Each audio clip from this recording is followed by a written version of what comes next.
Aí eu quero aplicar um teste em você agora, tá bom? Eu vou usar os dedos da sua mão, então preste bastante atenção.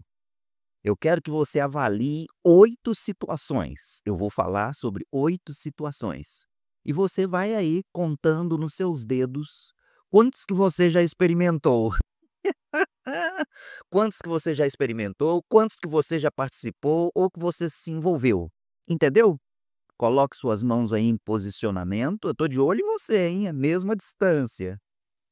Dos 8, vai indicando aí qual que você já experimentou, já passou, já se envolveu, qualquer coisa desse tipo.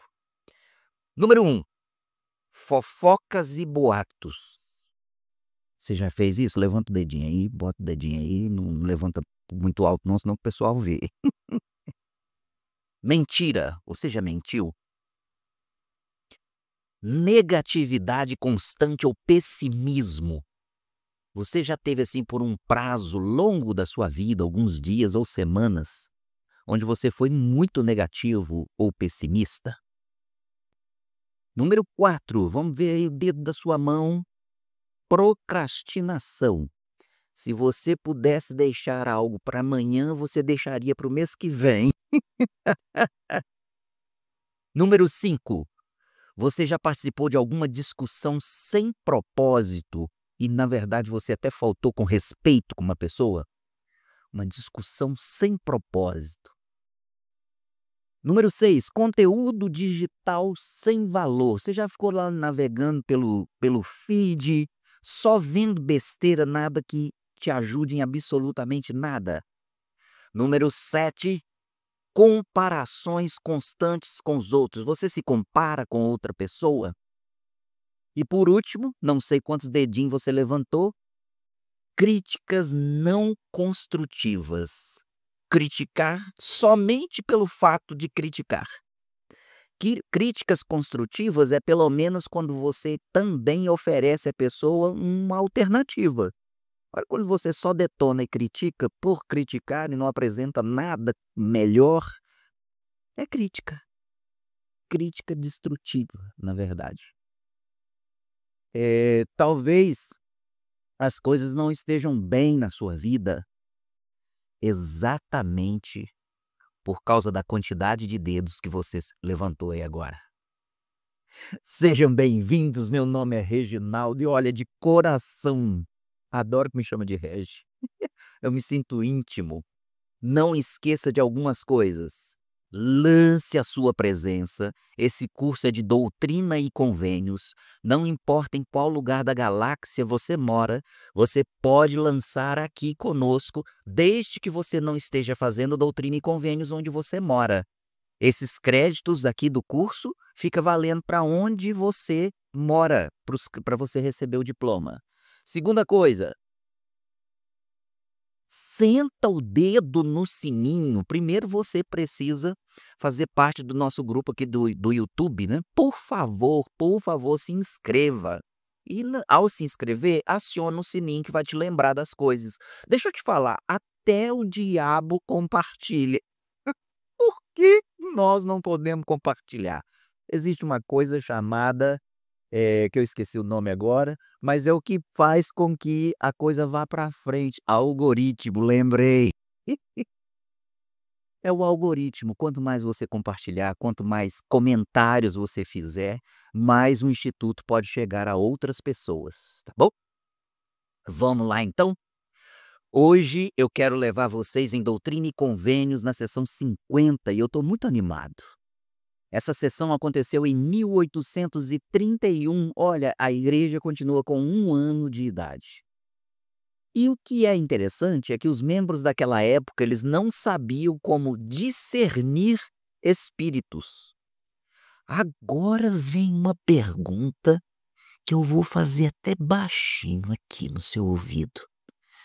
Você sabe discernir espíritos?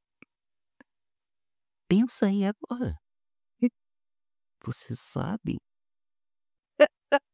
Se você não sabe nem do que eu estou falando, 1831 é uma novidade para você e a sessão 50 vai te ajudar. A nossa conversa de hoje será totalmente conduzida pelo versículo 23. O que não edifica não é de Deus e é trevas. O que não edifica não é de Deus e é trevas. Jesus Cristo, no livro de Mateus, no capítulo 6, lá no Sermão da Montanha, reunindo as pessoas, ele disse: se os seus olhos forem maus, todo o seu corpo será tenebroso. Se os seus olhos forem maus, todo o seu corpo será tenebroso. A luz que há em ti, se a luz que há em ti são trevas, quão grandes serão essas trevas?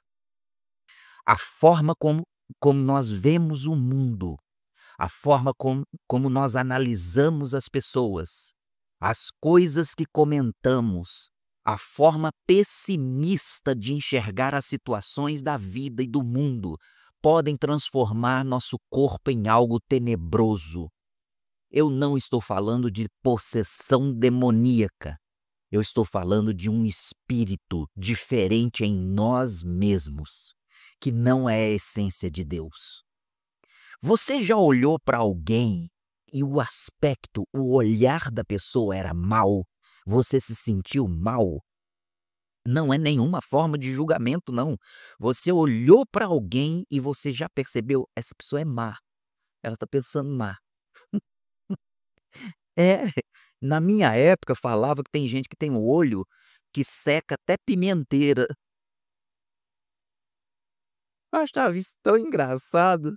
O pé de pimenta, né, a pimenteira, aí o pessoal do interior falava que tem gente que é tão ruim, que tem um aspecto tão negativo que até a pimenteira ele seca.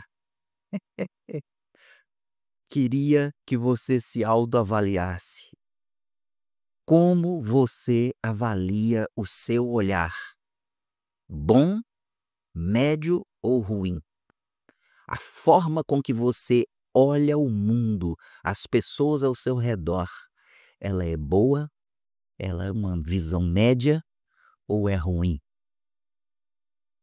Segunda coisa que eu gostaria que você pudesse avaliar em você: como são os seus comentários, aquilo que procede da sua boca? Qual a porcentagem por dia dos seus comentários são negativos, pessimistas ou de críticas? Qual a porcentagem você acha por dia que os seus pensamentos, os seus comentários, a sua visão do mundo é negativa, pessimista ou simplesmente crítica? Queria dizer para vocês que brincar edifica, dar risada é gostoso demais, ver o pessoal dando mancada é muito legal. Gasto um bom tempo do meu dia e reservo os momentos para poder ver memes, para desestressar. Isso não tem problema nenhum. Mas existe coisas que dizem Doutrina e Convênios. Se isso não te edifica, não é de Deus. E é aí que nós começamos a escurecer. É aí que nós começamos a perder luz. É aí que os nossos olhos se transformam em olhar mau. Em nosso olhar do mundo é um olhar que nunca consegue enxergar uma alternativa. Nos tornamos aquele tipo de pessoa que quando vê, sabe, lá no fundo do poço, imagina você tá assim num túnel, lá no fundo você vê uma luz. Aí você pega uma pedra e quebra a luz. Trevas. Na seção 50, o versículo 17 e 18 começa a enfatizar que as nossas interações precisam ser verdadeiras. Nós precisamos trabalhar em verdade com as pessoas. O Senhor começa a revelar que nós fomos chamados para envolver-se com as outras pessoas em um espírito de verdade. E isso então quer dizer no nosso trabalho, no namoro, no casamento, em nossas conversas, entrevistas, bate-papos, em todas essas coisas. No versículo 18 da seção 50 deixa muito bem claro: se for meia verdade, se for com uma omissão, se proceder do nosso lábio desculpas esfarrapadas, se a gente somente quer enrolar, se nós não somos íntegros em falar com as pessoas, versículo 18 diz: "Não é de Deus, não é de Deus". Meia-verdade, omissão, desculpa, enrolação, eterno deixar para depois, treva. O que não edifica não é de Deus e é treva. 2 versículos muito difíceis. Versículo 18 fala o que não é de Deus, quando nós não agimos com a verdade. E o versículo 23, toda e qualquer coisa que não edifica é trevas. Só que nós não poderíamos ficar sem saber como sair das trevas, né? Como que a gente poderia ficar num campo seguro? Então está sendo muito dito lá, tanto no versículo 17 quanto no 18, depois no 21 e no 22, vocês perceberão que é falar a verdade, falar o que sabemos, o que conseguimos ver vir com os próprios olhos. Nós enxergamos, então passa a ser verdade. Quando eu falo, quando eu relato, quando eu trago versões de outras pessoas, isso pode passar por um filtro da crítica, um filtro do aumento ou da redução, e isso então sai do campo da verdade. Saindo do campo da verdade, não é de Deus. E versículo 21 e 22 diz então: "E nas nossas relações humanas, quando nós conversamos com alguém, até mesmo discutimos, até mesmo brigamos, até mesmo tentamos impor o nosso ponto de vista. Se falarmos com verdade, diz que em um determinado momento ambos se compreendem". Isso é muito legal. Ambos se compreendem, juntamente se edificam. Quero contar para vocês uma coisa legal. Há alguns dias eu tive um problema com um aluno do instituto. Sim, vocês estão achando que eu não tenho problemas? Tenho divergências, tenho discussões, eu sou humano. Algumas vezes eu erro, eu excedo, algumas vezes eu acerto. Eu sou humano e eu tenho problemas com outros humanos, e esses humanos algumas vezes são os meus alunos.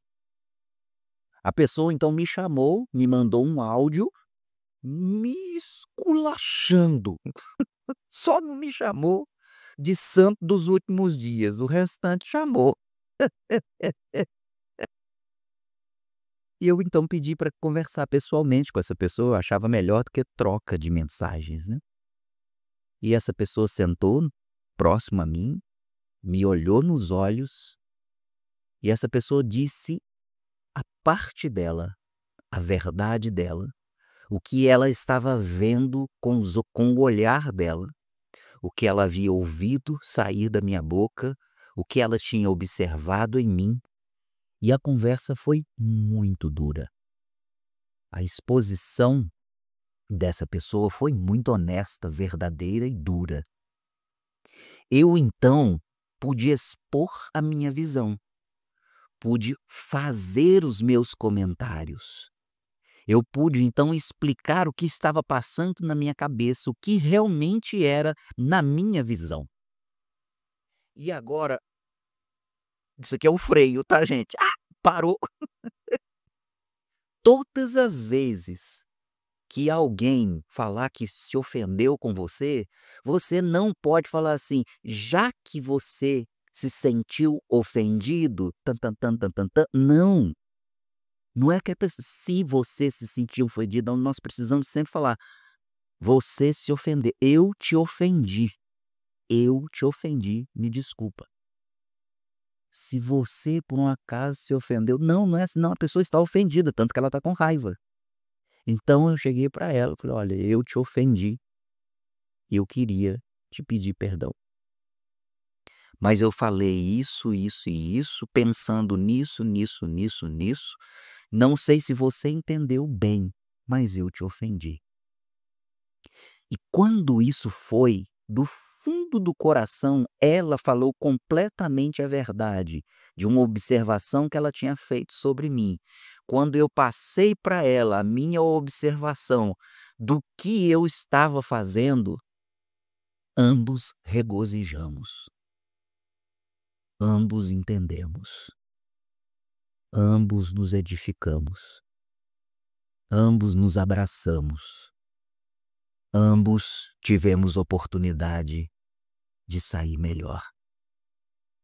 Foi muito bacana a experiência e eu sou grato a esse aluno por ter trazido a verdade dela.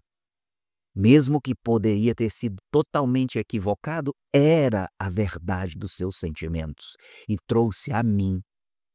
E eu pude levar a minha verdade, o que eu estava querendo falar. E verdade é testificado pelo Espírito Santo. E podemos, então, ter um relacionamento muito melhor. Eu lembro de um amigo também que certa vez recebeu um feedback negativo. Nossa, foi um negócio assim, foi muito negativo o que foi dito para ele. E o que ele escolheu foi reagir com humildade, melhorando todos os resultados dele no trabalho. Ele olhou, observou, não se ofendeu, viu a verdade nas palavras do seu empregador e ele chegou à conclusão que precisava melhorar. Essa experiência fez ele crescer profissionalmente. Ambos se edificaram, ambos se regozijaram. Queria te fazer uma pergunta agora. O que seu chefe, o que o seu empregador reclama de você é verdade? O que seu pai ou sua mãe vive reclamando de você é verdade? O que você retruca, o que você explica é verdade? A sua postura é de alguém que quer viver em retidão? Se não for assim, não é de Deus e é treva. Se nós omitimos, se nós mentimos, se nós tentamos passar por algo, se não somos humildes o suficiente para entender o que as reclamações, o que as pessoas estão dizendo seja verdade, o nosso olhar sobre o mundo é um olhar tenebroso, o olhar que Jesus Cristo disse. E se o seu olhar não é bom, todo o seu corpo será tenebroso. As reclamações continuarão, os problemas continuarão. Alguma vez você teve que escolher entre o certo e o errado, e a única coisa que fez foi escolher o que todo mundo faz? Já pensou nisso? Trevas. O que não edifica não é de Deus e é trevas. Por isso que aqui em Doutrina e Convênios, na seção 50, nós podemos aprender que no namoro, você está namorando alguém, priorize as conversas sinceras. Converse sobre objetivos, valores. Beija aqui, pode beijar. O Ministério do Sistema Educacional te dá uma dica: beije com moderação. Mas ao invés de levar a vida só no beijo, mostre os seus objetivos, os seus valores, os seus princípios, o que você espera, o que você acredita. Fala a verdade. Seja você de verdade. A pessoa precisa se apaixonar por você, quem você é, e não acordar 3 dias depois da lua de mel e descobrir que casou com um capeta. Diga pro rapaz até onde a mão dele pode ir, até onde ele pode ir. Quais são os limites que você coloca sobre o seu próprio corpo, porque você ama a Deus. E aí o que que acontece? Ambos se compreendem, ambos se regozijam na castidade. Se nós não temos conversas sinceras, se nós não temos objetividade, se nós não mostramos os valores, não delineamos limites, o que não edifica não é de Deus e é treva. E talvez o seu namoro até hoje seja mais pura trevas. Por isso que você tem problema, talvez seja isso. Em nossas amizades, ouça, tente entender as pessoas, tente entender verdadeiramente o que o outro diz. Em nossos relacionamentos com amigos na escola, no trabalho, na rua, na igreja, lembre-se, as pessoas sempre erram, as pessoas extrapolam, as pessoas aumentam o tom de voz, as pessoas têm problemas e isso muda o seu comportamento, sem contar que muitas pessoas têm um olhar mau da vida, uma coisa pessimista da vida. Os seus olhos, como Jesus Cristo disse, foi contaminado e essa pessoa então não consegue ver as coisas de Deus e é trevas. Nós precisamos saber e entender essas verdades a respeito da pessoa e mudar as nossas conversas de forma honesta. E aí então, ambos se edificarão, ambos serão felizes. E na sessão 50, meu povo, vem o maior de todos os pedidos. E vem Jesus Cristo como o exemplo e o modelo em todas as coisas. E eu vou falar para vocês uma coisa que está em Doutrina e Convênios, e que são anos e anos e mais anos que eu tento. E às vezes eu caio, porque é a coisa mais difícil que pode existir. Vocês vão aprender agora a coisa mais difícil. Em Doutrina e Convênios, na seção 25, Joseph Smith recebe a revelação do o que precisamos fazer para tirar as trevas do nosso meio, para tirar as trevas do nosso olhar, da nossa forma de enxergar o mundo, da nossa forma de interagir com as pessoas. Versículo 25. Ensina como tirar as trevas.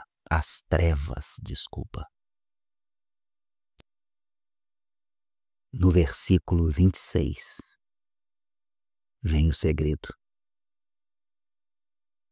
Ao invés de você sempre ter a razão, impor a razão, enfiar a sua verdade na goela do outro, é em tentar mostrar que você é melhor e maior do que o outro.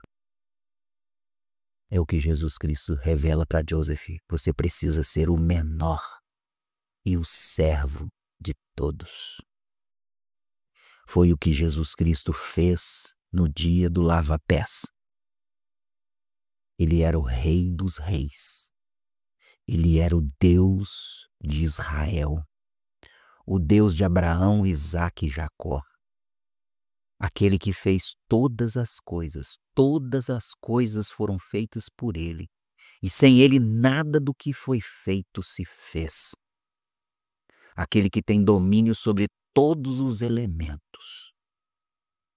Colocou uma toalha na sua perna, lavou os pés dos apóstolos e depois os secou e foi servo deles.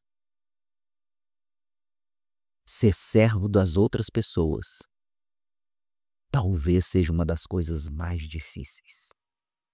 Só que a promessa em sermos menores, em sermos servos, está no 27. Portanto, quem fizer isso é possuidor de todas as coisas, porque todas as coisas lhe são sujeitas, tanto na terra como no céu. A vida e a luz, o espírito e o poder, enviados pela vontade do Pai, por meio de Jesus Cristo, seu Filho. Este é o relacionamento celestial entre pessoas. é você servir sem exigir absolutamente nada em troca. Você serve porque deseja servir. Muitas vezes, eu vou confessar o meu pecado para vocês. Muitas vezes eu fiz as coisas na minha casa. Eu ajudei no almoço, eu varri a casa, eu saí com o cachorro, eu trouxe um presente, porque eu queria reconhecimento. Eu queria algo em troca. Eu queria com que ela fizesse o mesmo depois que eu fizesse, no caso a minha esposa. No versículo 24 fala: aquilo que é de Deus é luz. E aquele que recebe luz e persevera em Deus recebe mais luz. E essa luz se torna mais e mais brilhante até o dia perfeito. O que o Senhor disse é que quando nós nos tornamos servos, que quando nós abatemos o nosso orgulho e servimos, nós teremos luz. E aqui então eu entendo que essa luz se torna mais e mais brilhante. Servir sem desejar nada em troca. Fazer algo esperando absolutamente nada, zero de expectativa. Isso é um relacionamento celestial entre pessoas. Verdade absoluta. Servir, amar, ser menor, sem nenhuma expectativa. Isso é para cabra macho e cabra fêmea. Vou voltar no início então. Você já participou de fofocas e boatos, de mentiras, negatividade constante, procrastinação, discussão sem propósito, conteúdo digital sem valor, comparação constante com os outros, críticas? Sabe o que é isso? Trevas. O que não edifica não é de Deus e são trevas. É assim que o Senhor falou. E Jesus Cristo disse: se a luz que tem nos seus olhos são trevas, quão grandes serão essas trevas? E talvez a minha vida e a sua vida não está dando certo, porque nós não estamos agindo com a verdade e sendo servos. Se você localizou alguma coisa, isso é um erro. Se você permanecer no erro, isso é trevas.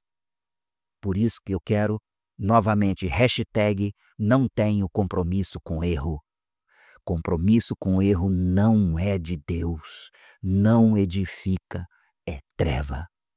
Não tenha compromisso com erro, sempre iremos errar. Só que quando mudamos, vem luz, vem algo divino sobre nós.